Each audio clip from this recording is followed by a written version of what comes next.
ഏറ്റവും സ്നേഹം നിറഞ്ഞ സഭാസ്നേഹികളായ സീറോ മലബാർ സഭാ വിശ്വാസികളെ, എറണാകുളം അങ്കമാലി അതിരൂപതയിൽ 4.5 വർഷത്തോളമായി ഏകീകൃത വിശുദ്ധ കുർബാന തങ്ങളുടെ രൂപതയിൽ നടപ്പാക്കണമെന്നും പറഞ്ഞ് ഒരു പറ്റം സഭാസ്നേഹികളായ വിശ്വാസികൾ പ്രത്യക്ഷ സമരം ആരംഭിച്ചിട്ട് 5 വർഷത്തോടടുക്കുന്നു. ഈ കാലയളവിൽ നമ്മളൊന്ന് പിന്തിരിഞ്ഞു നോക്കുന്നത് വളരെ ഉത്തമമായിരിക്കുമെന്ന് എനിക്ക് തോന്നുന്നു. നമ്മൾ ആദ്യമേ സഭയുടെ അധികാരികളോട് ഈ വിവരം അറിഞ്ഞ ഉടനെ തന്നെ എതിർപ്പ് തുടങ്ങിയ കാലഘട്ടം തന്നെ പല എതിർത്ത വൈദികരോടും ഇതിൻ്റെ ന്യായാവസ്ഥയും ദൈവഹിതവും അനുസരണയുടെ മൂല്യങ്ങളും പറഞ്ഞ് പ്രത്യേകമായി അവരെ മനസ്സിലാകുന്ന രീതിയിൽ സംസാരിക്കുകയുണ്ടായി. പക്ഷെ അതൊന്നും മുഖവിലേക്ക് എടുക്കാതെ എന്തോ ഒരു കാര്യം മനസ്സിൽ തീരുമാനിച്ചുറച്ച പോലെ ഇവരുടെ പ്രവൃത്തികൾ വളരെ മൃഗീയവും പൈശാചികവും അനുസരണക്കേട് നിറഞ്ഞതും മ്ലേച്ഛത നിറഞ്ഞതും ആയിരുന്നു. അതിൻ്റെ ഉത്തമ ഉദാഹരണങ്ങളായി നമ്മൾ കണ്ടത് സഭയെ പ്രത്യക്ഷത്തിൽ ആക്രമിക്കുന്ന സഭയിൽ നിന്ന് തന്നെയുള്ള വൈദികരെയാണ്. ഇവർ വിശുദ്ധ കുർബാന അർപ്പിക്കുവാനും പാപമോചനത്തിനുള്ള കുംഭസാരം എന്ന കൂദാശ നൽകുവാനും പ്രത്യേകമായി വിളിക്കപ്പെട്ടവരാണ്. അതിനുശേഷം കുർബാന വൈദിക വൃത്തി ഇവർ ഏറ്റെടുത്തതിന് ശേഷം ഇവരെങ്ങനെയാണ് നാശത്തിലേക്ക് തള്ളിവിടുന്നത്? ഇവരെ നാശത്തിലേക്ക് തള്ളിവിടാനുള്ള ഉത്തമ കാരണം സാമ്പത്തികമാണ്. സഭയിൽ കുന്നുകൂടിയ സാമ്പത്തിക തിരിമറിയാണ് ഓരോ വൈദികനെയും ഓരോ മെത്രാനെയും ഓരോ സഭ അധികാരികളെയും ഇന്ന് വേട്ടയാടിയിരിക്കുന്നത്. ഇപ്പോൾ നമ്മൾ 4.5 വർഷത്തിന് ശേഷം ഇപ്പോൾ ഈ വിവരങ്ങൾ ഒന്ന് എല്ലാവരോടും ഒന്ന് പറയുവാനും എല്ലാവരും ഒന്ന് അറിയുവാനും ആഗ്രഹിക്കുന്നത് കൊണ്ടാണ് ഈ പ്രത്യേക വിവരം ഇപ്പോൾ ഞാൻ എല്ലാവരെയും അറിയിക്കുന്നത്.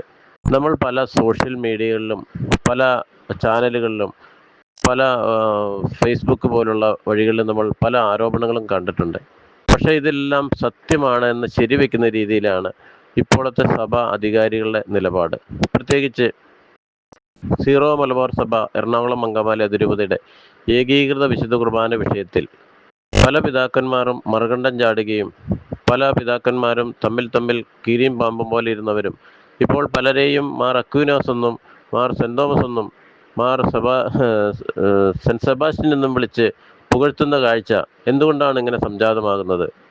തങ്ങൾ കൈപ്പറ്റിയിട്ടുള്ള പണത്തിൻ്റെ കണക്കുകൾ തിരിച്ച് തങ്ങളെ വേട്ടയാടുമ്പോൾ, അല്ലെങ്കിൽ അത് ബ്ലാക്ക് മെയിലിംഗ് ചെയ്യപ്പെടുമ്പോൾ അത് പരസ്യമാകുമെന്ന് ഭയന്നിട്ടോ അതോ രാജ്യത്തിൻ്റെ നിയമത്തെ ഭയന്നിട്ടാണോ ഈ പിതാക്കന്മാർ ഇങ്ങനെ മറുകണ്ഠം ചാടി ക്രിസ്തുവിനെതിരായി നിലകൊള്ളുന്നത്? നാം ഒന്ന് ചിന്തിക്കണം. പാലാ മെഡിസിറ്റിയിൽ ഏതാണ്ട് 200 കോടിയോളം ഒരു മെത്രാൻ സംഭാവന നൽകിയതായി അടുത്ത കാലത്ത് പ്രചരിക്കുന്നുണ്ട്. അതുപോലെ മാനന്തവാടി രൂപതയ്ക്കും 10 കോടി രൂപയോളം അവർ കൈപ്പറ്റിയെന്ന് അറിയുന്നു.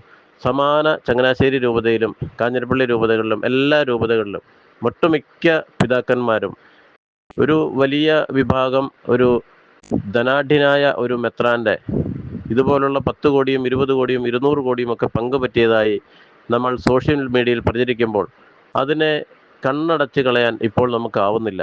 എന്തുകൊണ്ടാണ്? ഈ പണമാണ് ഏകീകൃത വിശുദ്ധ കുർബാനയെ പിന്നോട്ടടിക്കുന്നത്. തങ്ങളുടെ നിലനിൽപ്പിന് വേണ്ടി തങ്ങളുടെ പണം ഉപയോഗിച്ച് സ്വാധീനം ചെലുത്തി ഏതെങ്കിലും ഒരു സ്വയം ഭരണാധികാരമുള്ള അല്ലെങ്കിൽ ഒരു ലിറ്റർജിക്കൽ വേരിയൻ്റ് അവകാശപ്പെട്ടുകൊണ്ട് പണമല്ലേ ഇതിനെല്ലാം കാരണം, ഈ പണം ഉപയോഗിച്ചല്ലേ ഇതെല്ലാം വിലയ്ക്ക് വാങ്ങപ്പെടുന്നത്, ഇങ്ങനെ വിലയ്ക്ക് വാങ്ങപ്പെടുന്ന പണം കൊണ്ട് ഒരു സഭ പ്രതിഷ്ഠിച്ചാൽ, ഒരു സഭയെ ഉണ്ടാക്കിയെടുത്താൽ അത് എത്ര കാലം നിലനിൽക്കും എന്ന് ഓരോ വിശ്വാസിയും ചിന്തിക്കുക. ഈ വലിയ സാമ്പത്തിക അരാജകത്വത്തിൻ്റെ നിഴലിലാണ് ഓരോ മെത്രാന്മാരും ഇന്ന് സഭയെ ഹനിക്കുന്നത്.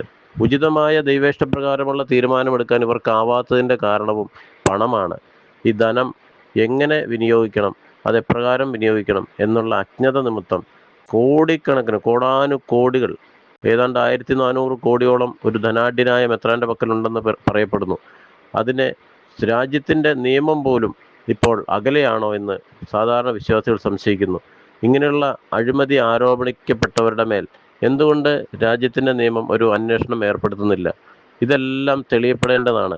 വിശ്വാസികൾക്ക് ദൈവത്തിൻ്റെ ഹിതം നിറവേറ്റി കൊടുക്കാൻ ബാധ്യസ്ഥരായ മെത്രാന്മാർ തങ്ങളുടെ പണത്തിൻ്റെ ഹുങ്ക് പ്രദർശിപ്പിച്ച് പല സ്ഥാനമാനങ്ങളും പല രീതികളും വിലയ്ക്ക് വാങ്ങപ്പെടുമ്പോൾ അവിടെ വിശ്വാസം ഹനിക്കപ്പെടുന്നു, ക്രിസ്തു അപ്രത്യക്ഷമാകുന്നു, ക്രിസ്തുവിനെ അല്ലെങ്കിൽ പുറന്തള്ളപ്പെടുന്നു.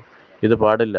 വിശ്വാസഹത്യ സംഭവിക്കാതിരിക്കാൻ ഈ ധനാസക്തികൾ നിറഞ്ഞ പിതാക്കന്മാരെ സഭയിൽ നിന്നും മാറ്റി നിർത്തി വത്തിക്കാൻ ഇടപെട്ട് സമഗ്രമായ ഒരു അന്വേഷണം ഇവിടെ അനിവാര്യമാണെന്ന് ഓർമ്മിപ്പിച്ചുകൊള്ളുന്നു.